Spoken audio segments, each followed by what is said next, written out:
watching Weasel News.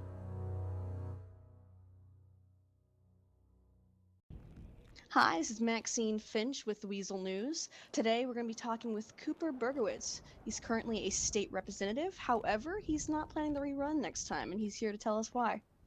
Welcome, Cooper. Hello, Maxine, and the fine folks of Weasel News. I appreciate you guys being here today at City Hall. And yes, as you did mention, I do not plan to rerun. I think as people have already gathered, my reasoning behind this, I have no ill will towards my time with the state. I had a great run. I feel we had a very productive term. I would say the most productive. I just would like to go back to my humble life at Public Works, like to get back to towing, really get the chain on the front of the car, and I could see myself running for office in the future. What that office may be, who knows?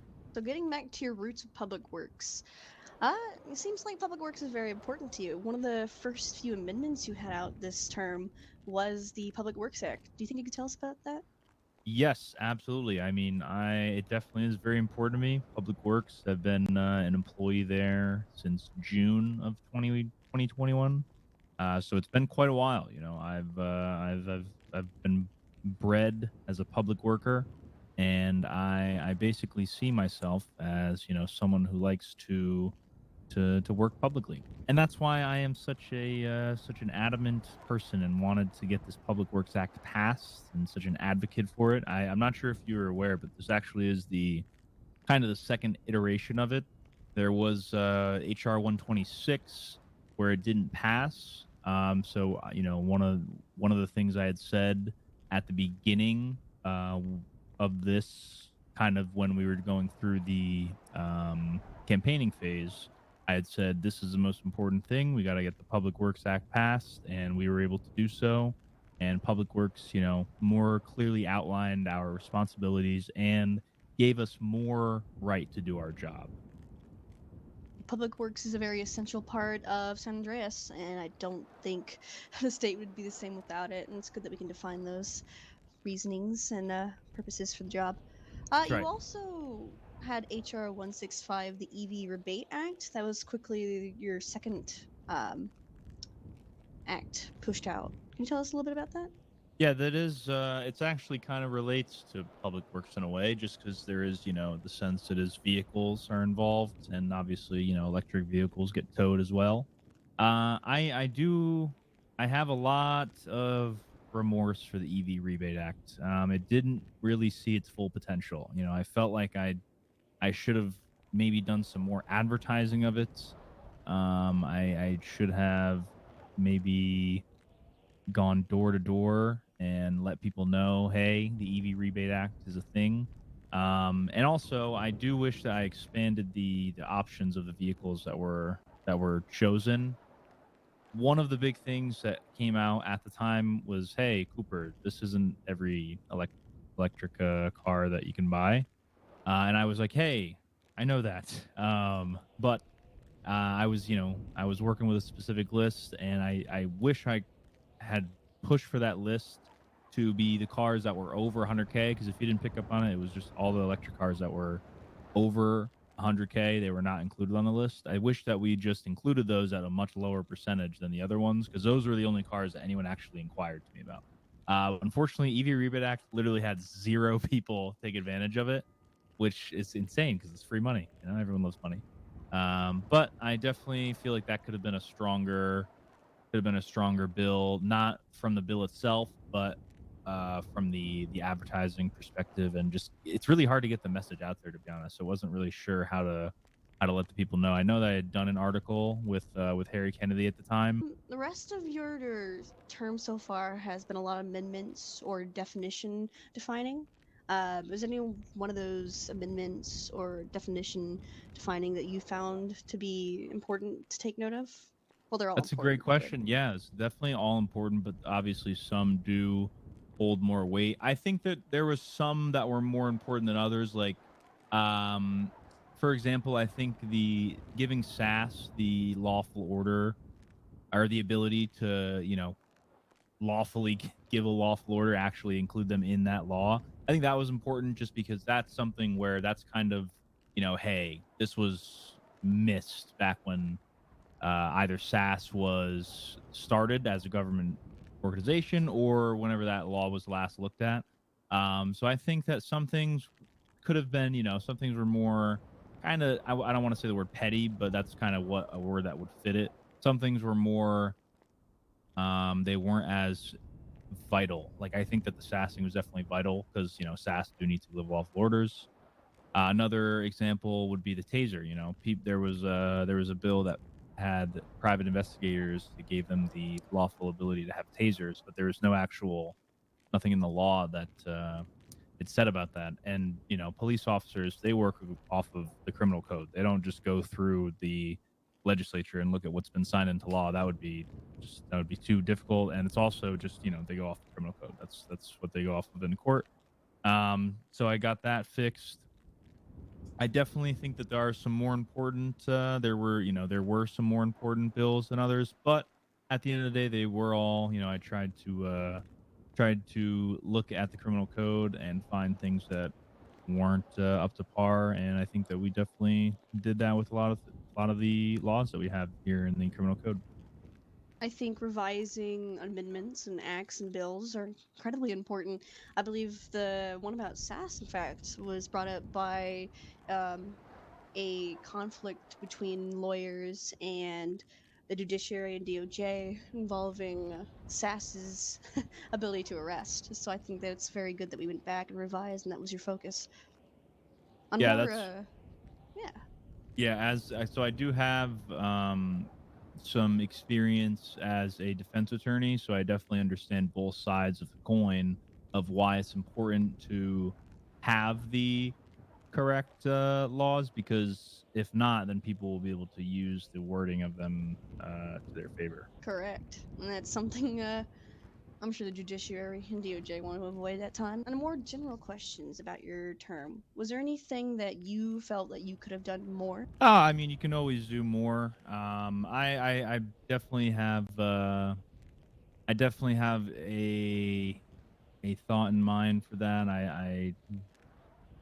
I would say, yeah, there was more bills that I could have looked at and possibly pushed. I have like four that are just kind of pending, where I just don't really want to. It would just be too much of a new kind of jumping into a new. What am I thinking of? Lose my wording here. It would be opening up a new can of worms almost. One of my most recent bills, the vehicle registration fraud. Myself and Barry Hill and Adrian Jacks, we had long talks over that, and we also what was included in that is that it would be very beneficial to the state to have a kind of point system for the licenses, and that would have to be enacted through the legislature. That would have to be signed into law. It's a very large project, but I do hope that it's continued to be looked at. I know that there was supposed to be a meeting about this recently. I don't know if anything came of that just because of the holidays. But with Rai running again, and in my opinion, probably having a very good chance of being elected again, I think that that will be something that's looked at. You, along with the majority of the state representatives, aren't rerunning this term. In fact, I think Rara is the only one, and Jimmy Dimmick, who will be trying to reclaim a position next term.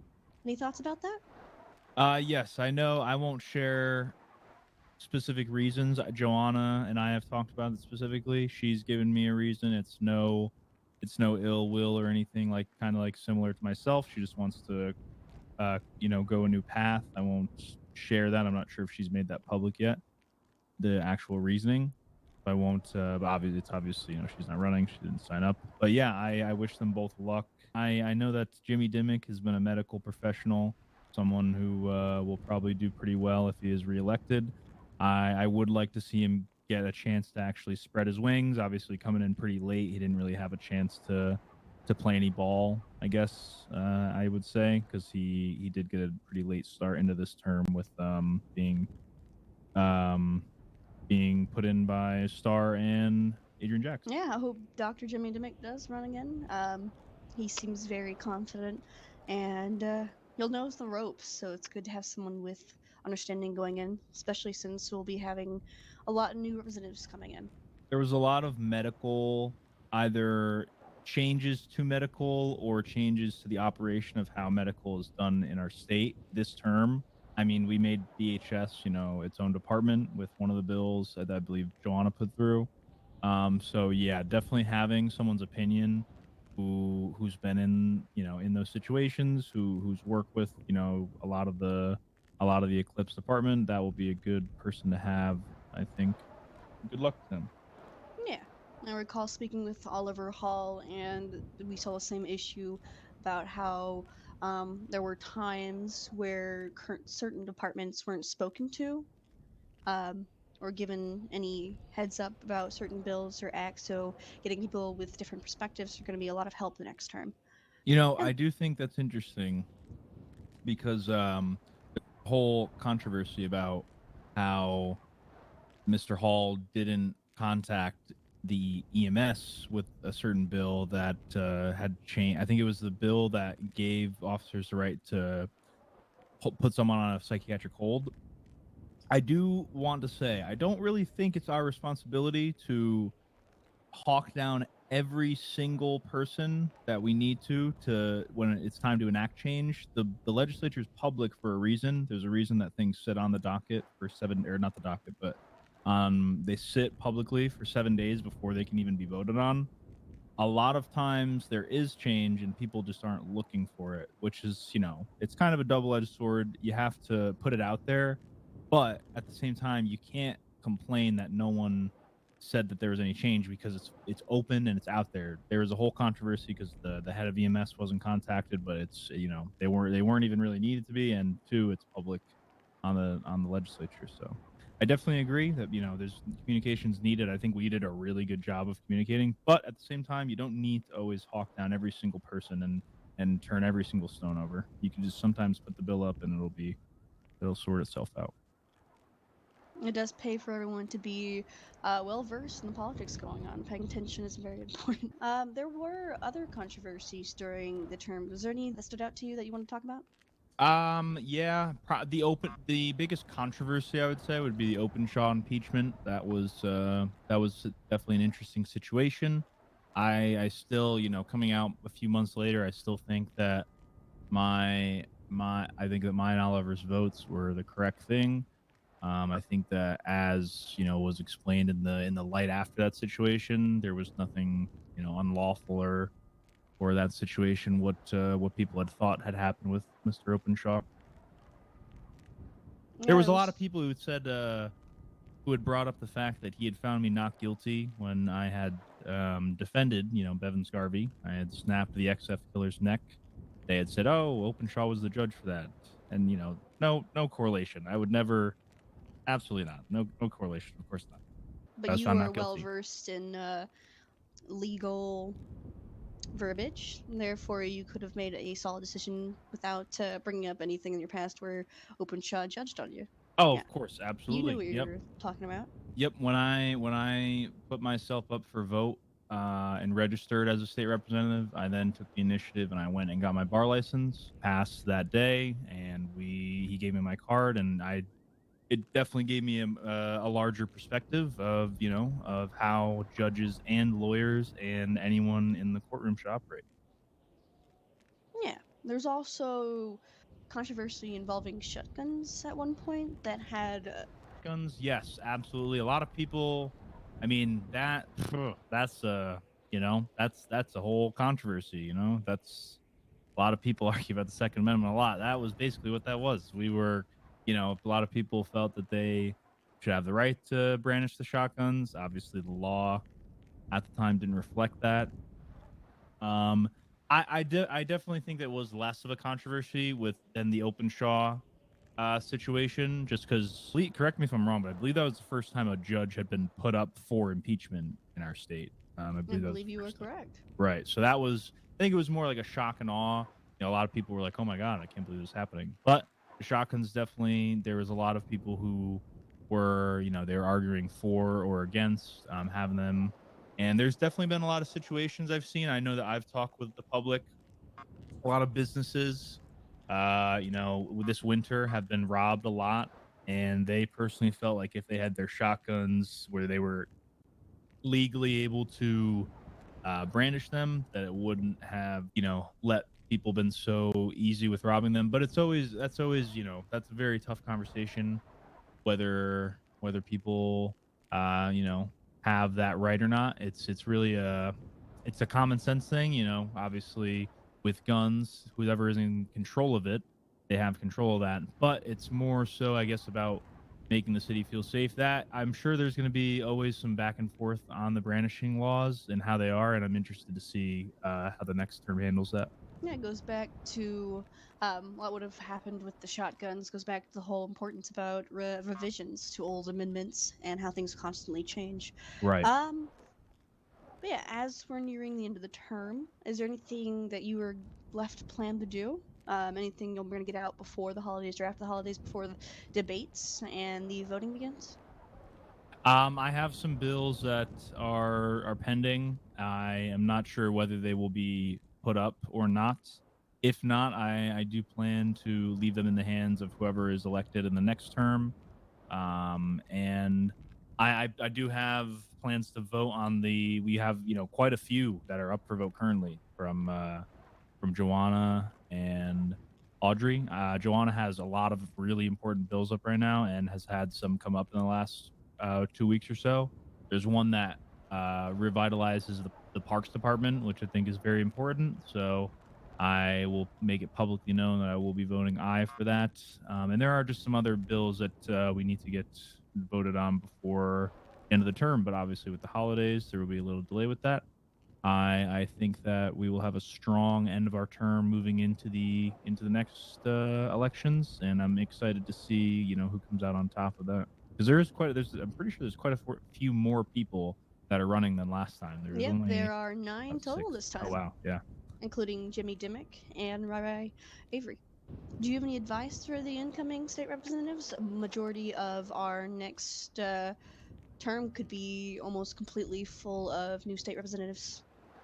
I do. I would say to really anyone, not only the incoming state reps, I would say do not go softly into that good night. Don't go Yeah, I think I softly. messed it up. I think it's like Dark Knight, but it's yeah. No, from real advice, I would say is don't over stress yourself with getting a bill out. I think that you want to make sure that something has everything in it. There's been some times where I had to relook at a bill and repropose how it was worded before it would have actually gotten passed. And I would say if you're going to campaign, be bold and be straight to the point. That would be my advice for advertising yourself. All coverage is usually good coverage, isn't it? And that's right. Is there anything else you'd like to say to the people at home? I do appreciate anyone who did vote for me. It's really crazy. It's already been 4 months. This term really flew by. I mean, everyone says that. That's because you're just looking at it from the past perspective. It's been a good term though, and I think that we got a lot done.